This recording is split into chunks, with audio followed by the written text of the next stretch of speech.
welcome to the Power of 30 podcast, brought to you by the coaches of Curves Ilkeston. I'm Coach Sall. I'm Coach Dannii. And that was about the third intro after a few fluffs.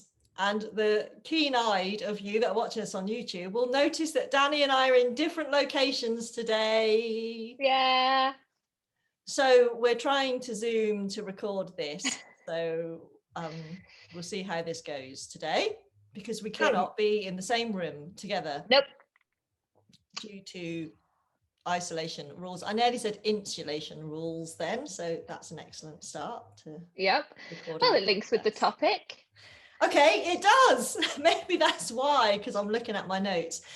So, Dannii, do you want to introduce today's topic? Yes, so today we are talking about serotonin and insulin, and specifically down the route of foods related to helping, I guess, the production of said things. Yeah. And a little bit of what they do in your body and the impact of maybe too much in the sense of insulin, for example. Yep. Okay, cool. So this is part of our little food and mood mini series. Yes, part 25. No. We've kept this one quite compact. Have we? Yes, I think so. I think this is only part 3 officially. Oh, that's good. So that's good.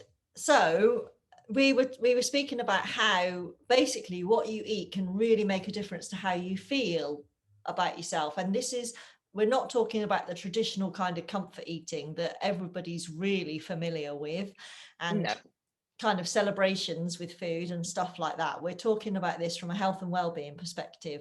And serotonin is a really important hormone that your body produces.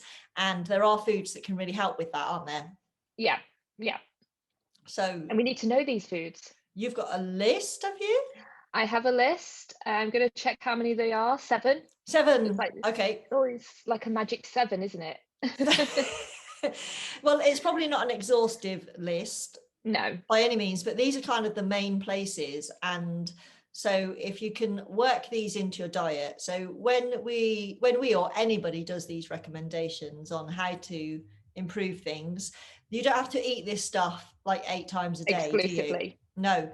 So this is about just paying a bit of attention. And when you're working to get a balanced diet, I think it's really useful to know what you're getting from different parts of your diet and why you should be eating it, just so that you pay a bit of attention to it, because that's where the magic happens.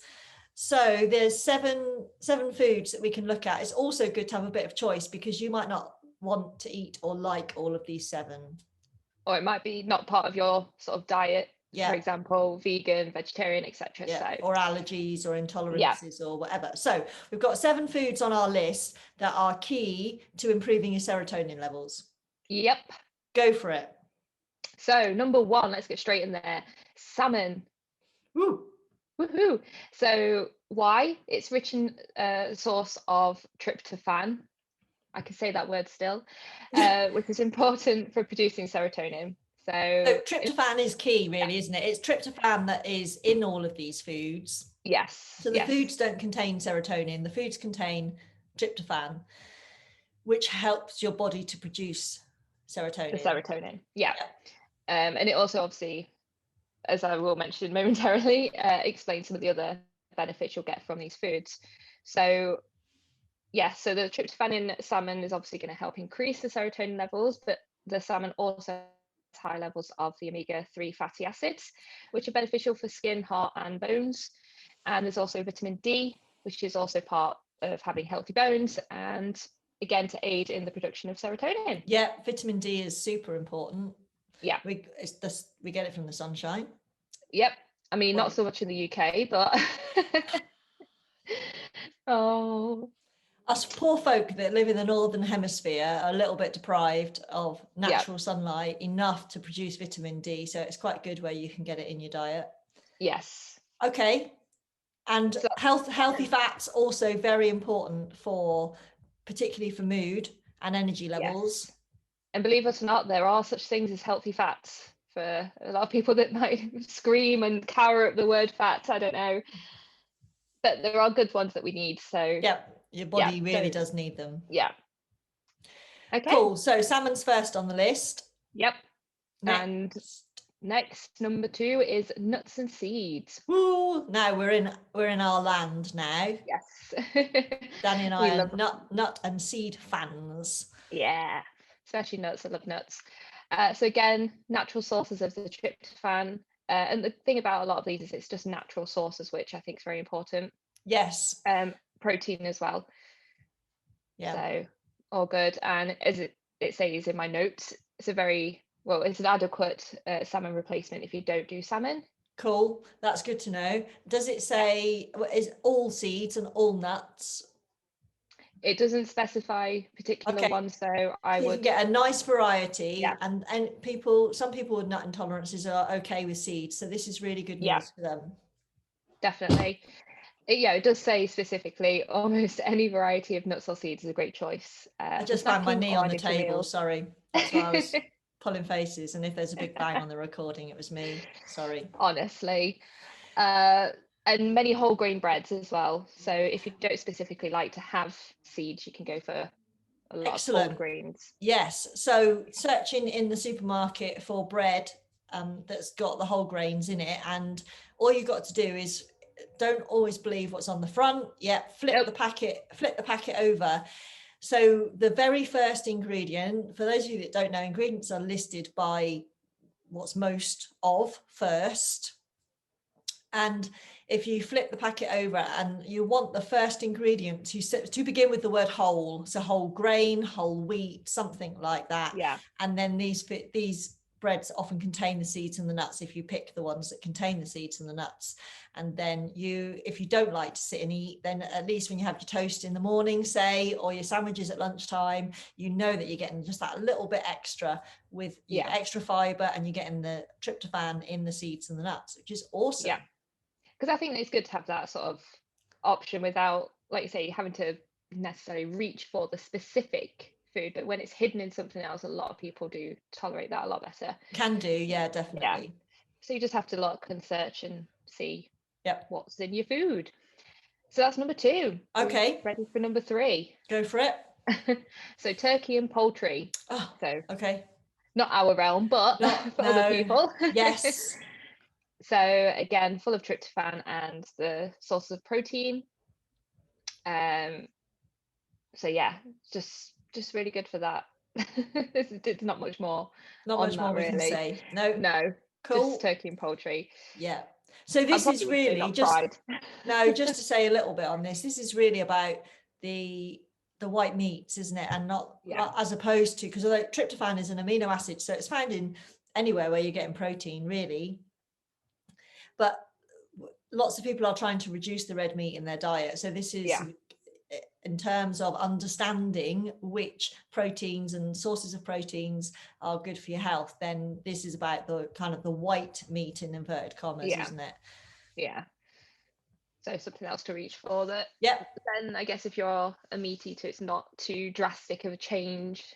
If you, like you say, if you were trying to reduce the red meat intake. Yeah. So all good stuff. So yeah, not much more to say on that one. Just that. So following that, which I think follows quite nicely, eggs. Naturally, again, protein. They are quite high. Yeah. So this is why they're a favourite staple for a lot of athletes and bodybuilders. Yeah, they can be very convenient if you. Yeah, you can eat them in so many different ways that the possibilities are endless. But it does give a warning. Is it a cholesterol style warning? No, just how you prepare them.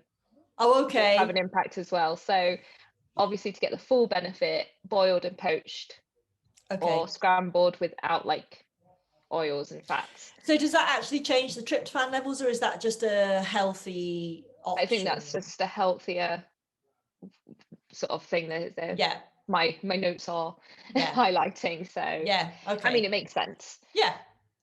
So okay, there you go. Don't fry them. Or if you do, get a very good non-stick pan and don't put any oil in there. That honestly, that works just as well. You can fry your eggs and not use oil. Defo. I don't like it, but it tastes funny. Not a favourite. Okay, I was going to say something then, but but do you eat the whites? Are you a yolk person? No, it doesn't matter. Okay. Because the whites don't Depends really on the taste mood. of anything, do they? And so if you don't No, fry them with a little bit of oil, they don't really taste of much. just add some seasoning. Yeah. A little bit of pepper. All good. There you go. Tips Okay. on how to eat your Solved. eggs. Solved. Okay. So we're going back into both of our realm though now with number 5, and that's tofu and soy. Oh, we are big tofu Love fans. tofu. Any way you serve it to me. Oh, Yeah. anyway, just not cooked. There you go, look. I think I'd just eat it, to be honest. I probably wouldn't notice. Yeah, just literally chomp Like a down block on of it. cheese. Yeah, literally. I'd probably be disappointed if I was expecting cheese, but Yeah. so we But love yeah. a bit of tofu. Oh, it's so good. And again, it's full of tryptophan. Tryptophan, yeah. It's another natural source thing, so it's going to be full of it. And there's a lot of sort of more alternatives with tofu, I think, nowadays as well.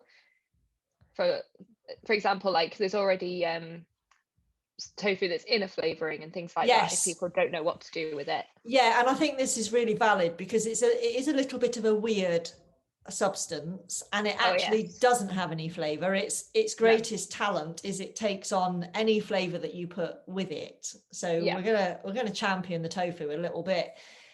So when you first start out, it can be an unfulfilling cooking and eating experience if you're not careful. But like you say, now you can buy it pre-marinated, you can buy it in all sorts of flavors, you can buy it chopped and diced and ready to go and everything. So it actually is becoming much more mainstream, which is fantastic news, and much easier to get newbies in and trying it and having a better eating experience so that they keep eating it. So full of the tryptophan, good stuff. Fortunately for me, when I first tried it was while I was traveling in Japan. So in Japan, you had the best experience. Oh, so good. They prepare it in just a way that it just tastes amazing. They literally just put it mostly in a broth. Yeah. It just tastes fantastic. So I mean, I'm not telling everyone to go to Japan. I mean, do so if you could, but I'm not sure what the travel restrictions are for Japan at the moment. But I think that's a good place to find good recipes with preparing tofu as well online. Yeah, because definitely. they know how to do it.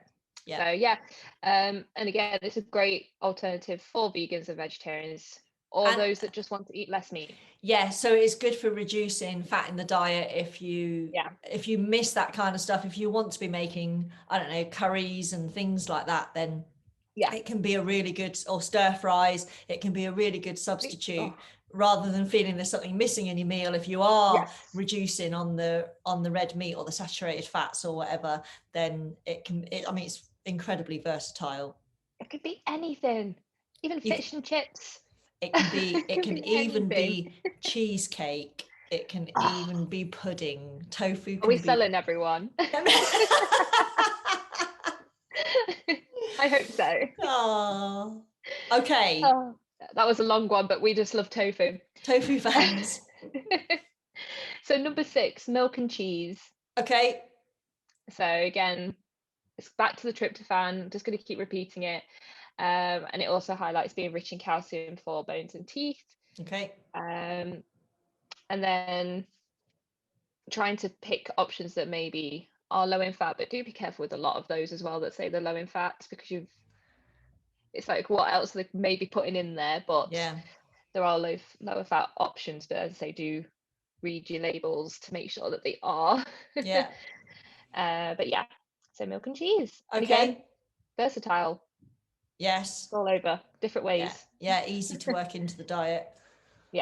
And then you can even have like your soy milks, almond milks, all the non-dairy milks. Which will still have the same thing. They will still have it in, and this is the thing, it's like I just said, it's an amino acid, so anywhere there are proteins there is tryptophan. So your non-dairy milks will provide you with tryptophan, as well as your traditional dairy milks and cheeses. So there you go. And lastly, number 7, pineapple.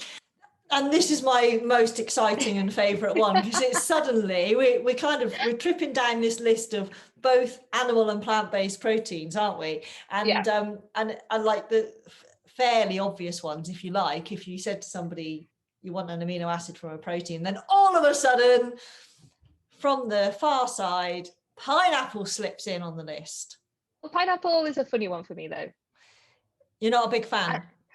No, it hurts my mouth because it's the acidity, isn't it? It is quite acidic.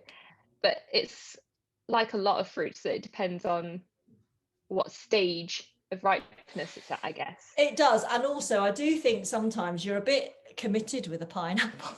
Yeah. Because if it's just you that's eating it, oh, there's a lot of it, isn't there, to get through? There's so much. Yeah. And when it goes, I mean, I like my pineapple quite ripe.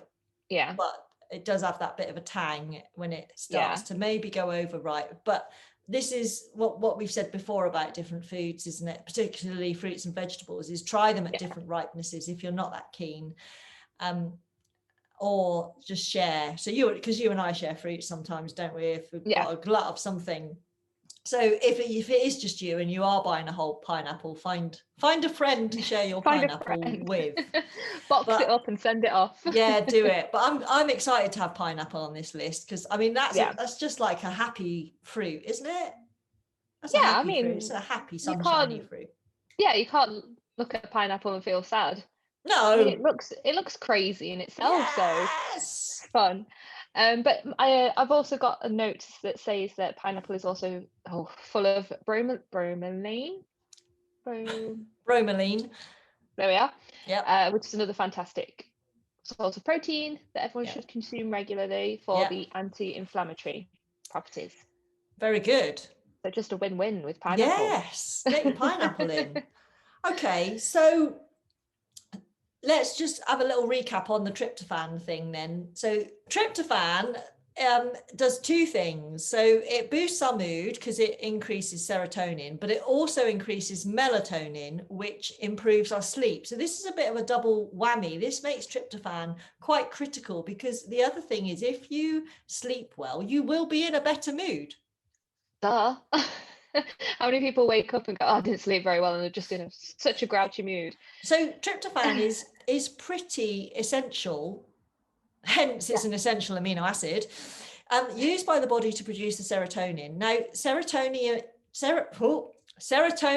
influences your sleep and your mood, also your cognition, so your memory and your learning. So that's another benefit of all of these foods, of making sure that you're getting this balanced diet.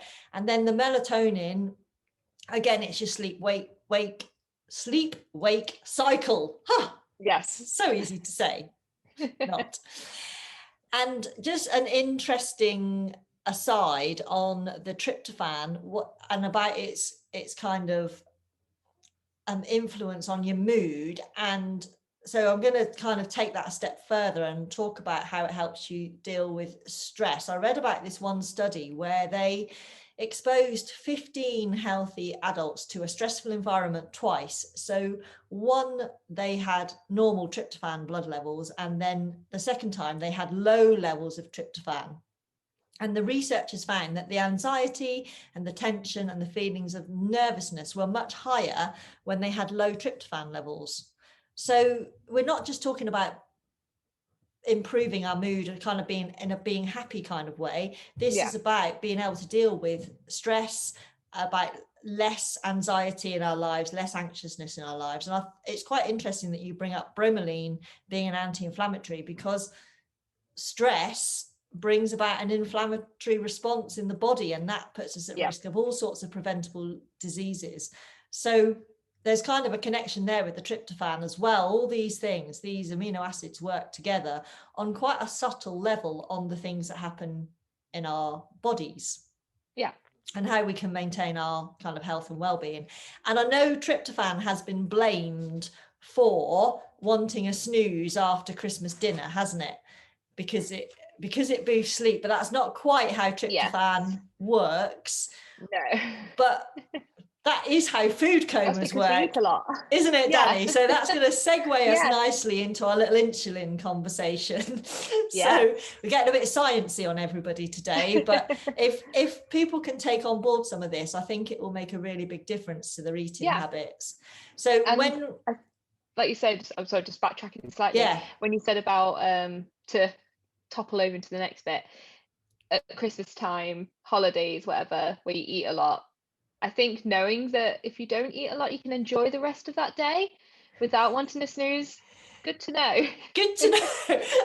Do you think it's going to make a difference to people? Probably not. Maybe not on Christmas Day, but in your everyday life. Yes. We deal with a lot of women in our gym that don't eat properly through the day and then have a big meal. So we're going to talk a little bit about how insulin works and why this happens. So do you want to do the science on this bit? Well, I'll go from where it is, where it's produced, blah, blah, blah, all that stuff. Yeah. So it's an essential hormone. It is essential. We do need it. Yep. And it is produced. Literally, we will die without it. Yeah, yeah. And it's produced in the pancreas. Yep. And its main role is to control the glucose levels in our bodies. So sugar levels, if you want to say that. Yeah. And it just helps the glucose get into the cells of your body. Yes. And then your body gets the energy that it needs. Yeah. So as Sall says, without it, you literally won't be here. You have no energy. You can't function. No, No. It just won't work. So the insulin just helps to balance those levels out. Yeah. But there is something that happens if you have too much in your bloodstream, so too much glucose. So it will store that excess in the liver. And the stored glucose isn't released until your blood glucose levels get low. Correct. Or decrease. Yeah. So such as between meals or stress or things like that. Famine. Yeah. So all that fun stuff. Yeah. So yes, do you want me to say what can happen with excess? Excess insulin. Yeah. Yeah. So it can cause the cells in your body to absorb too much glucose from your blood. So that'll just send you in such a hyper, yeah, I guess. But not good. Not good hyper. No. And it can lead to dangerously low levels. Yeah. So then you crash, don't you? People will recognize this as when you eat something either very sugar based or just too much, and there's that increase in sugar in your bloodstream. The pancreas works like mad to produce the insulin because it wants to get that sugar in all the places that you need it, and you need it in lots of places. So, and it works out where to send it, and it sends it to your fat and your muscles and into the cells, and it's going mad because you've eaten loads and there's loads and loads of sugar in your blood, and that's not where you need it. And then suddenly it's over-regulated. It's over pushed all that glucose into where it all needs to be. And like you said, when there's excess, it stores it in your liver for a future date. But that's actually quite hard for your body to access that stuff. So then that's when the crash happens, and then there's not enough sugar in your blood, and then you want to have a little sleepies. Yeah. Or reach for that really high sugary thing again. Yeah. That can happen with a lot of people. Yeah. And the dangerously low levels can cause that condition called hypoglycemia. Thank you. Is that the word you wanted? Okay. That's the word I wanted. All these, honestly, these terms, I don't know how scientists do it. How do they do it? So the issue here, when your blood sugar levels drop, now the symptoms of this are just going to be so recognizable, and these are the sorts of symptoms we've spoken about in other episodes when we've talked about hunger and we've talked about being dehydrated. So the symptoms are hunger, irritability, fatigue, anxiety, headaches, difficulty concentrating, shakiness and dizziness, and everybody recognizes those. But here's the key thing that people sometimes don't realize: it will leave you hungry even if you've just eaten. Yeah. you will feel like you need to eat again. Now, a prime example of this, I can remember, and this is through the mists of time, because I'm well into the double digits of years since I ate a popular burger from either of the most popular burger places. Okay, yeah. I'm following now. Took me a Really, while there. really long time. But you know what it's like when you go to those very popular burger places and you have the biggest burger that they do and the chips and the whatever, and you feel absolutely stuffed, and very, very short time later, you're hungry again. Yep. And that's what's happened. Insulin levels have gone through the roof because a lot of that processed food is starchy, carbohydrate, sugar-based food. It's pushed everything through that it can, regulate your blood sugar, and then you're starving again. Yeah. And you will especially want the sweet stuff. Yeah. So this goes sugar. back to, everything we've said in the past about when you're craving the sweet stuff after your main meal, probably haven't eaten enough during the day, keep your blood sugar levels pepped up, and the insulin working on the level that it should work at. Super, super important. So your little food coma, it's overload on your digestion because your body can't do everything. Yeah. It can't digest a massive meal and take you for a run around the block. Should that be on the list on Christmas Day? Yeah, or a walk. And also it's this massive dip in energy levels because your pancreas is working overtime trying to send out the insulin to regulate it. Yeah. And then you're not getting all the benefit of that lovely tryptophan. Boo! Being lost. You just feel, ugh. Who wants to feel on Christmas? Well, nobody wants to feel after they've eaten anyway, surely. No. You want to feel, if you're eating, you want to feel good afterwards. You want to have fueled your body ready for the next few hours. And I think we're kind of building this quite robust case of evidence, aren't we, about how this regular eating, this balanced diet, we keep mentioning the same types of foods as well, even. Yeah. But there's a reason for that. Really make a difference to your mood, your energy levels, your sleep, your anxiety levels, how your brain functions. It's amazing. It's literally amazing. Yeah. So what else can we say? I mean, are we selling everyone now? I would like to think so.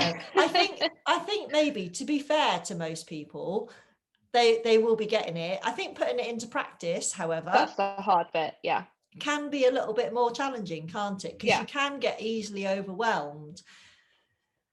Because I feel like there's going to be a lot of people that might be listening to this and be like, I know all that, I just can't do it. Yeah. Just start. I mean, it's not that you can't do it. It's just you're probably trying to do all, like we've said at the start, eat all 7 of those foods. In one go. Only in one meal. Or in one go, yeah.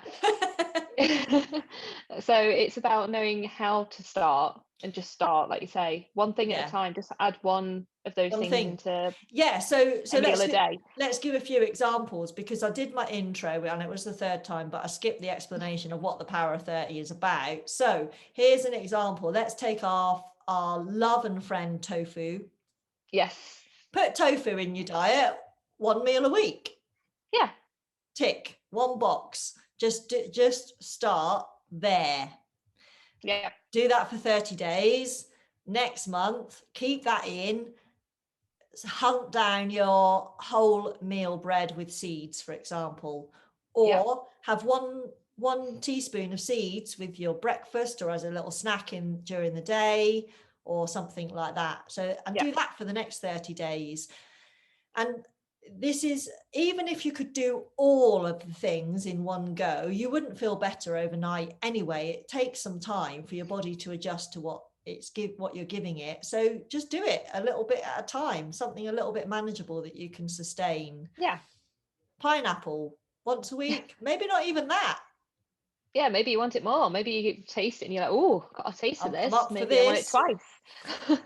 Well, I think if you buy a pineapple, you're going to be eating it more than once the whole in that week, aren't you? But anyway, there you go. So, and a lot of these foods as well will help with natural insulin boosts. Yes. So, and a good level of it without it going nuts. To the extreme. Yeah, because it's the processed foods, isn't it, that really Yeah. send your blood sugar levels into a spiral. It's not really the naturally occurring foods. It is the really processed starchy things. So unfortunately, bread is one of those, and that's why people tend to move away from it. Yeah. But if you stick with your whole grain CD bread, not nearly the same, not the same thing at all, in fact. No. So it's the processed things, the cakes, the sweets, the chocolate, all of those things are really... Oh, we're just putting a damper on everything. I know, now. boo. Boo. But here's the thing, if you can eat that kind of whole food balanced diet through the day, then you can have some chocolate after that. Yeah. It's not going to have the same effect because you won't have a massive 500-gram bar. Yeah. I promise. And again, out there's a lot of recipes there where you can substitute. So if you did make a cake, for example, if you really wanted, you could start substituting different ingredients, maybe some almond flour instead of just regular white flour, and absolutely, things like that. Add your nuts into them. I'm not saying if you do that you can eat all the cake in the world that you want, but it's just trying to make small changes where you can as well. Rather than just thinking, right, that's it, I can't have any of this ever again. You can, there's ways that you can start working these things into diet, because the secret here is you'll get tryptophan from your nuts, whether you eat the nuts or whether they're in the cake, won't you? Yes. So no, we're not saying that cake is okay. No. But if you're going to have cake, have some nuts in it. Yeah. Try and get some benefit from it. Yeah, make the small changes that you can really start to get your head around. Cool. Right, I think that wraps that up. I think it does. Food, mood, serotonin, tryptophan, insulin. Those were the that was the sciencey bit. We did the sciencey stuff, Dannii. I am so proud of us. Me too, even though I couldn't say half the words. I don't think I'd say half. I think there was only 2. It feels like half though. Right, so that's it. That's that one done. So what do we need to do next? Just tell everybody where they can find us. It's all in the show notes, but you can find, oh my goodness me. Where do we start? Facebook. Start there. It's so disorientating when we change how we record these things. It really does. Oh my goodness me. Right, The Power of 30 is on Facebook as The Power of 30, and Curves Ilkeston, where we work every day to support women and their health and fitness and weight loss journeys, is on Facebook as Curves Ilkeston and on Instagram as Curves Ilkeston. And you can find both Dannii and myself on Instagram as ourselves, our independent personalities. So I'll put the link in the show notes for both of those. You can find us as Curves Coaches on YouTube, and our channel is Curves Coach. And you can find Dannii on YouTube as Dannii Ellie. The link is in the show notes. And lastly, you can connect with us on the Power of 30 website, which is thepowerof30.co.uk. And there's links to the podcast and all of that stuff. You can sign up to a newsletter and everything there. And there's a link to our Kofi account. So if you want to support us beyond the airwaves and buy us a coffee, then you can do that, or you can go direct there, which is ko-fi.com/thepower30. And we match all of those donations, and the whole total goes towards providing a gym membership for a woman in our community that wouldn't normally be able to come to Curves, which is super stuff. Did I get it all? All in the works. Yep. Did I get it all? It's all in the works for this membership as well. Our community membership, yeah. Maybe we should do a podcast on it. Yeah, I think that would be a good idea. Okay, maybe we could do a little bonus episode on that. Maybe when you're out of your isolation jail. Lots of time to make videos now though, Dannii. So everybody who listened/watched to last week's episode where we did the review of Danny's big goal, which I loved, absolutely loved doing that. I thought it was so good. It did turn out really good. We're expecting more videos now because you are in isolation. Time. You've got time. I just can't upload. That's the problem. Well, but they will be ready. You can do it when you get back, when you get out, get back to work or get to your mum's. Right, that's it. Oh, what that's it for today. I'm signing out right now. This is Coach Sall signing out. And Coach Dannii. Bye. Bye.